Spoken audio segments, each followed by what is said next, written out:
Hi guys, welcome back to my channel. Hope you're doing well. My name is Ashley, if you didn't know. And as you can see by the title, today we are continuing the Halloween franchise with Halloween 3 Season of the Witch. But before we get into the movie, I just wanted to take a moment to talk a little bit about this channel and what my plans are going forward. But you can go ahead and skip to this time if you have no interest in any of that and you just really want to get to the Halloween 3 commentary. So I originally wanted to start making these videos because of my love for horror and the genre and my desire to discuss and delve deeper into the genre with people who also shared this interest. I had a couple of questions come up on my last videos asking whether or not I would ever do like first time reactions, and the answer is yes. I am very open to that, and I would love your suggestions and your recommendations for movies and TV shows. And I would say try to keep them horror or horror adjacent. To be frank, I most likely have already seen a lot of the popular movies that people are likely to recommend. Definitely not everything. I haven't seen everything, but I have seen quite a bit. Like I said, I grew up on this genre and watching these movies. So franchises like Friday the 13th, Nightmare on Elm Street, Child's Play, Scream, Texas Chainsaw Massacre, I've seen all of those movies already. So if and when I decide to cover them, they won't be first time reactions or anything like that. They'll be kind of like the Halloween franchise where I'm just kind of going deeper into the trivia and the behind the scenes type stuff. But if you kind of want to get a sense of what I'm into or what I'm not so much into, I can kind of help you out. I've never been into like fantasy stuff, zombie stuff, sci-fi stuff, or superhero stuff, so the chances of me covering any of those genres or subgenres is like incredibly low. I love slashers, I love camp, I love schlock, I love B-movies. I love movies like Sleepaway Camp, Slumber Party Massacre, The Prowler, Tammy and the T-Rex, Brain Scan, The Monster Squad, Basket Case, Brain Damage, the list goes on. Some of my favorite personal horror movies, so not necessarily like B-movies or anything like that, but The Blair Witch Project, Hereditary, The Crow, Suspiria, Carrie, Pet Sematary, Lost Boys, Strangers, Candyman, It Follows. I could be here for a while, but you get the gist. My favorite filmmaker of all time is David Lynch, so Mulholland Drive, The Elephant Man, Lost Highway. I also enjoy the films of Greg Araki, so smaller independent cult type movies I'd love to discuss on this channel someday. So yeah, I just kind of wanted to throw all of that out there and let you guys know that yes, a majority of the films that I'm going to cover on this channel are not going to be first time reactions, but kind of more deep dives into films that I just really love and admire. And whether that's in the form of a commentary, maybe even a video essay, I'd love to do, or something else. I don't know. I have a lot of ideas when it comes to that, although commentaries and reactions are definitely my favorite. And I definitely am interested in throwing in a first time reaction into the mix every once in a while, if it feels right, and I will definitely look at your recommendations and your suggestions for those. If you ever want to give me any, please do. I've already gotten quite a few. Definitely leave some in the comments for this video because I'm kind of thinking I want to do something different for my next video to kind of get away from the Halloween franchise for a bit, even though we will finish it. It's my favorite franchise. Just kind of wanted to mix it up a little bit. And one last thing I kind of wanted to mention was just the frequency of me uploading. As much as I would love to put out a new video like every week, I'm just not currently in the place where I can do that. I hope to be very soon, but at this moment I'm just not. But you can count on a new video from me at least every couple of weeks. And if I ever feel like I do have the time to put more content out there, I definitely will. But I also really care that my videos aren't rushed or anything, and I really would like to put a lot of time and effort into editing to really give you guys something good that you're gonna want to watch. I think I've said everything that I kind of wanted to, but I just felt like I had to say those things. So Halloween 3, Season of the Witch, aka the one that doesn't have Michael Myers, 1982, directed by Tommy Lee Wallace. Honestly, I didn't even know if you guys would be interested in me covering this one, but it didn't feel right for me to skip it while I'm covering this franchise. And just spoiler alert about my feelings towards this film, I really enjoy it. So I don't want to waste any more time. Let's get into Halloween 3. There's that beautiful old school Universal logo again. Amazing soundtrack. I can't like gush about it enough. Halloween 3, Season of the Witch. These opening credits are insane. They're so cool. So Halloween 3 was written by a man named Nigel Neal, who was a British screenwriter.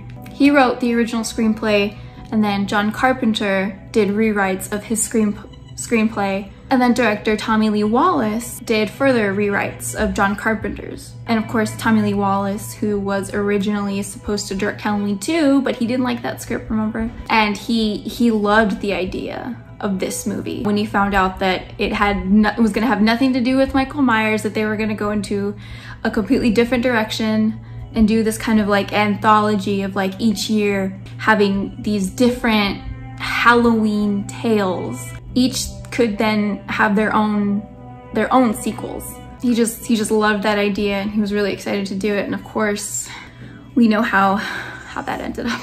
I will say, I also really like that idea.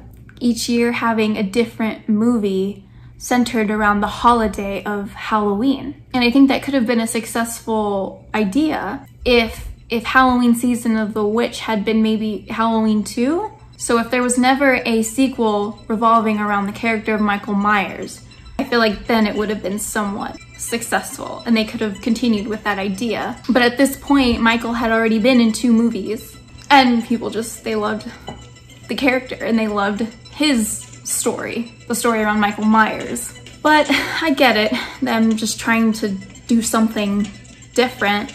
Unfortunately, it didn't work out the way they thought it would, and of course they would have to bring back Michael Myers for the 4th one.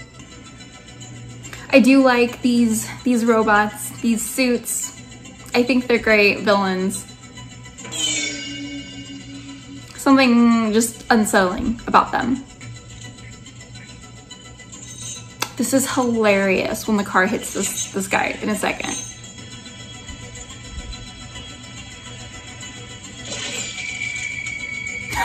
He gave up.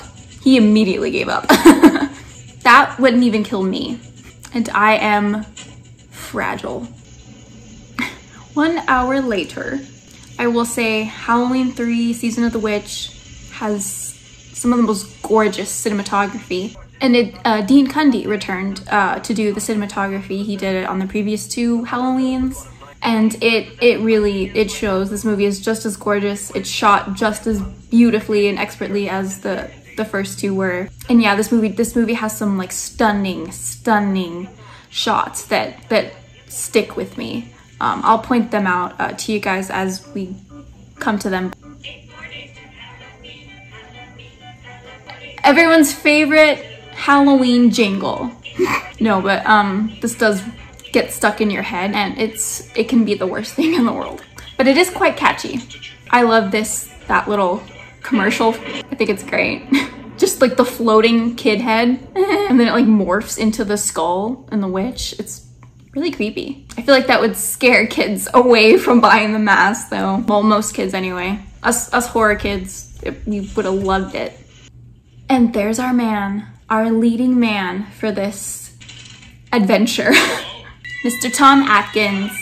And there is Nancy Loomis, who is now Nancy Keys, who played Annie in the original Halloween. She was also married to director Tommy Lee Wallace at the time. Mom already got his mask. Silver Shamrock, look! And that little boy, that little kid actor is actually Joshua Miller. He was actually the son of the actor that plays Father Karras in the original Exorcist, and half-brothers of Jason Patric from The Lost Boys. Joshua Miller was also in 2 of my other favorite films, River's Edge and Near Dark. Love horror trivia, love it.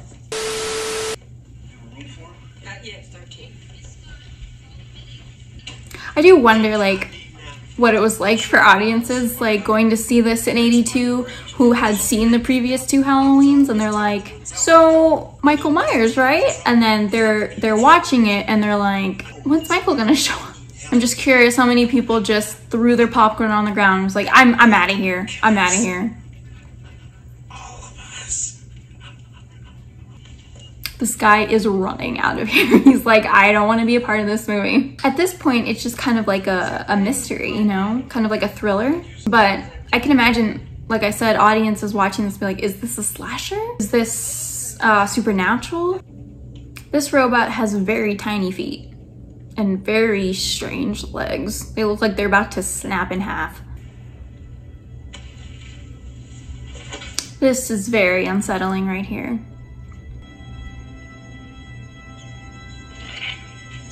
Ew, the sound. I've always hated the sound, that like squishy sound when he puts his fingers in his eyeballs. Disturbing. Disturbing. That has always creeped me out. And then there's just something about the black gloves, you know? Like when killers wear the black gloves, it's very giallo.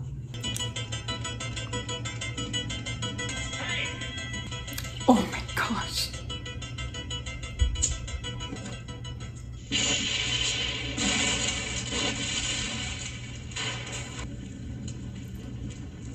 Well, that's one way to go. That is definitely one way to go. Hello, Linda, Dan. I won't be able to pick the kids up tonight. Something. I really am a big fan of Tom Atkins. He also seems like such a sweet guy in real life who enjoys his fans, and his role in this film just seems like a really like lovable guy.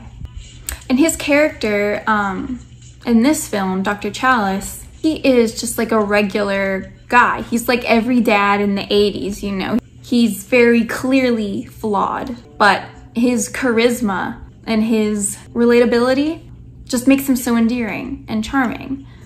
He really is like the backbone to this film. He carries the film. And he's a great leading man, I think, personally. Also, great mustache. Is this my father? Ma'am. Love the shoulder pads. Love them.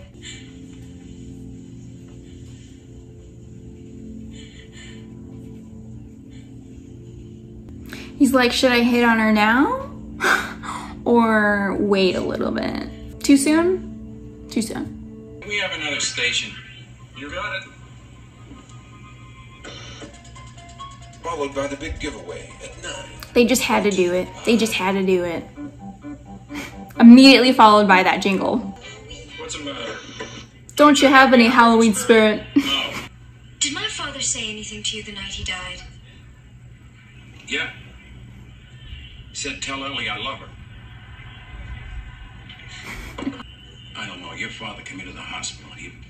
I thought he was crazy, out of his mind. He's hanging onto a Halloween mask. He wouldn't let it go. And what he said was, they're going to kill us all. And in a little while, he was dead. And I don't know what the hell is going on. You see, at this point, if this movie has nothing to do with the Halloween franchise and it's just simply called Season of the Witch, it would be a really intriguing story. It is a really intriguing story. It's just, it's like the bastard child of the franchise. It's the odd one out and the one that people just don't want to touch. Which is a shame, because I find it very interesting, and it's a beautifully shot film. Even if it feels a little long in certain areas, I think a lot of the elements to it are brilliant. And personally, I always feel like I want to rewatch Halloween 3 around Halloween time, because it's just got such a great atmosphere.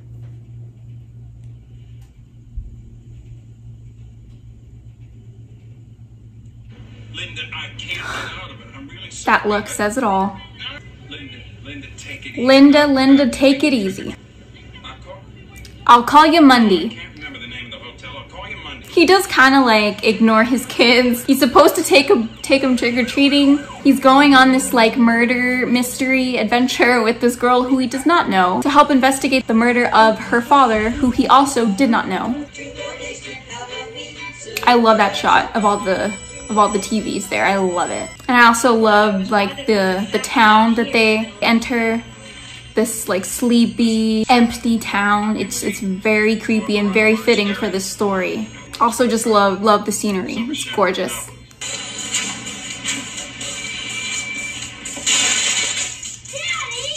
Daddy! These people are ridiculous characters. I love this shot. Like the colors in this shot, it's so aesthetically pleasing. You've got his blue sweater, her purple jumpsuit, that green house in the back, that blush house in the back, and then the hot pink trim on that house on the left. And then the blue sky with that greenery in the left side of the screen. I'm obsessed. I'm just obsessed with these shots and just how much Dean Cundey was able to fit into a shot. It's great. It's so unbelievably beautiful and very underrated. I was right. We'll go directly to the factory. Whoa, hold on, slow down. It's getting late. I could use a drink. Let's take our time. It's getting late. I could use a drink. This is hilarious right here. Feel more comfortable. I could sleep in the car. Be better in this floor anyway. You want to sleep, Dr. Chalice? It's a dumb question. Scrimmbridge. Smooth. Smooth. It's 6 o'clock. It's 6 o'clock. Curfew. All residents of Santa. That tone in the background is very eerie. Oh, kitty. Also, I used to believe that this was the voice of Jamie Lee Curtis, the announcer, and also later as the phone operator. But I believe that's been debunked. Am I right? That's not actually Jamie Lee Curtis? I spent the longest time thinking that it was. Watch out. Seen the TV cameras yet? He's watching you, Fran, I guarantee you that. Cochran? Fuck you! You're dead. That's disgusting. Love that sound effect. Whoa. This is a great kill scene. Dick Warlock, everybody. Nice. Nice. The blood's spurting. I always thought it was hilarious how they just look at each other. Aren't you just the least bit tired? No. She really got over the death of her father super fast. And I believe this actress playing Marge was actually married to Tom Atkins at the time of them filming this. So pretty awkward. The amount of trauma that this scene gave me as a kid.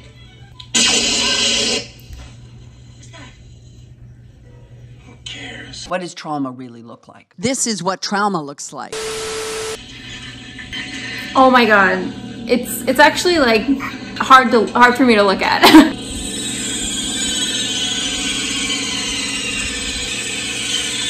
Nightmares. And here is Mr. Cochran, Colonel Cochran. Where are they taking her? They're taking her to the factory. Should we have the most marvelous facility there? Marvelous. I do like Colonel Cochran as the main villain. Very different. Very, very different than Michael Myers, but we're not necessarily watching a slasher anymore. We're watching a film about witchcraft, essentially. And Colonel Cochran is literally a warlock. And as for my other friends, Mr. and Mrs. Smith. Smith, of course.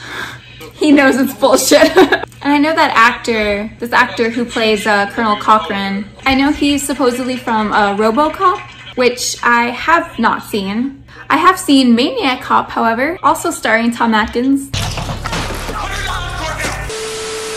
my god! What? That's Papa's car! Wait, Ellie, don't. I feel like this probably sealed her fate. Ooh, that music in the background is so fucking good. The Halloween 3 soundtrack I listen to all the time. Kind of beginning to sound like a broken record here in these commentaries, but I literally listen to all of these soundtracks all the time. They're just so good. Thank you, John Carpenter. This chase scene coming up, I absolutely love it. This right here. So good. So creepy. That image. Man, they really did a lot of cool stuff with this movie. I don't hear it talked about enough, honestly. I mean, I know the movie does have its hardcore fans, which is great, but a lot of people still just disregard it, unfortunately. This track is called First Chase. It's amazing. One of my favorites on the soundtrack for sure. So they kidnapped Ellie, and if you ask me personally, I think this is the last time we actually see the real Ellie in the film, and you'll see what I mean later. Ooh, and Grandma coming up here in a second. Always terrified me as a kid too.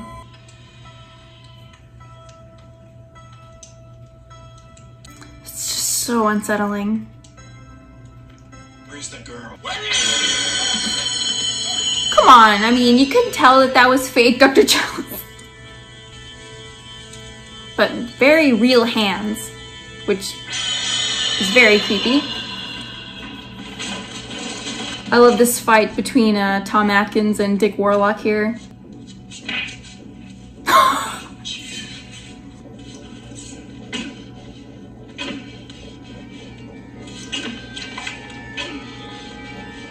Frozen orange juice.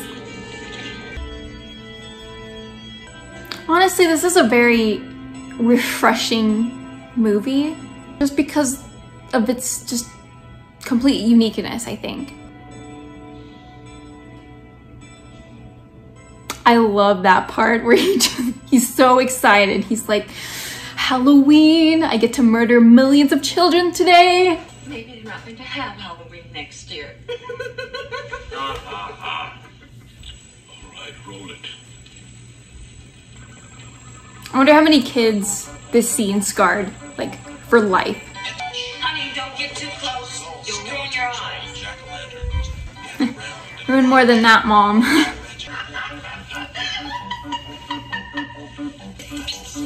Ooh, melty, gooey.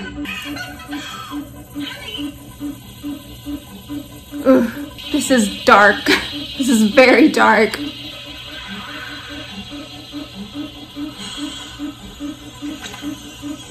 Me too. Trauma. I love this commercial. I love it so much. This is also another one of my favorite sequences in the film. Gorgeous. So gorgeous. And I always hear like a lot of people complain about the masks, like they're just kind of boring. You know, you've got the pumpkin, the witch, and the skeleton. I think they're pretty cool, but I don't know if my standards are very high. Which mask is your favorite? I think mine is maybe the skull. I don't know, the witch is really cool. Not to be wrong, but I don't think it's the hard part at all. Maybe you've seen something like it. Oh no, a drill. I love that subtle like 80s music playing in the background on her radio. Just like a generic 80s tune. She's figuring it out. But it's too late. Operator, can you get me the sheriff?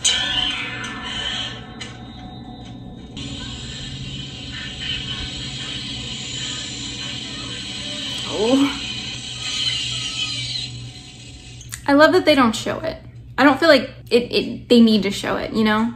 I like how all the gore is just, it's covered by the table, by the end of the table. I think it's a lot scarier when we don't see the aftermath. Mr. Cuthbert was right, you know. I do love a good joke, and this is the best ever. A joke on the children. But there's a better reason. Morbid. You don't really know much about Halloween. So Halloween 3 is actually like one of the very few movies that's actually about Halloween, like the holiday, Halloween, and the mythology behind it. Halloween. The festival of Samhain. So, anyway, I think it's super interesting. But I can totally see how some people, like, this is just not their thing, not their cup of tea. But I do think that having it be a part of the franchise and not be about Michael Myers just kind of tainted it for a lot of people. So Jamie Lee Curtis is in this movie. I love the way he delivers that line. This shot right here, him tied to the chair with that mask on and Halloween playing, that's an iconic shot to me. It always has been. I wonder if it was John Carpenter's idea to like incorporate scenes from the first film in this, and even like the trailer that was playing in the bar. I'm curious whose idea was that? Was it John Carpenter's? Was it Tommy Lee Wallace's? Or was it in the original Nigel Neal screenplay? Yeah, I definitely love that skull mask.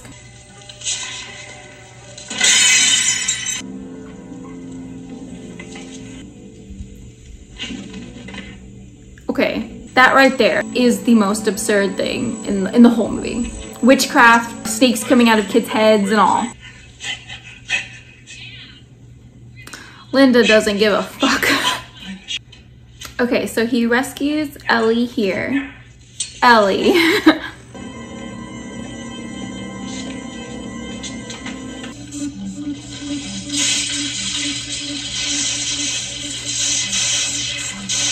Does it make sense? I don't know, but it's very cool. Very cool indeed. Oh, and this is another one of my favorite shots coming up here. This like overhead shot of all the dead suits. This shot right here. Oh my gosh, it's so incredible.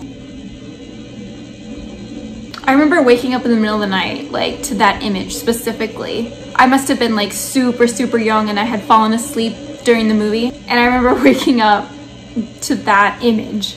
So it has stayed with me forever.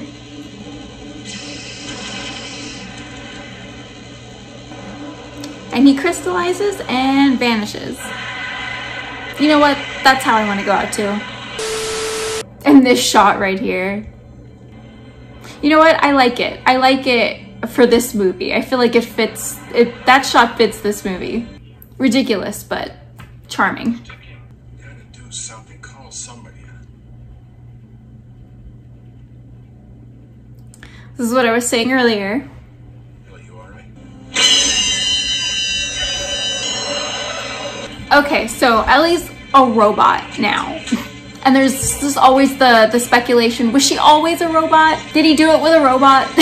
Personally, I think she was real up until the point where they captured her from the motel. And then they were like making her into a robot, and then that's when Dr. Chalice came and rescued the robot. So, no, I don't think she was always a robot. I feel like it's darker if she was once real and then they transformed her versus her just always being a robot. That's how I feel sometimes, for sure.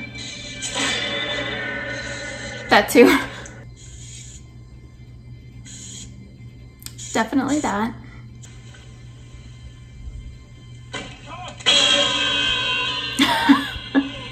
This does go on for so long.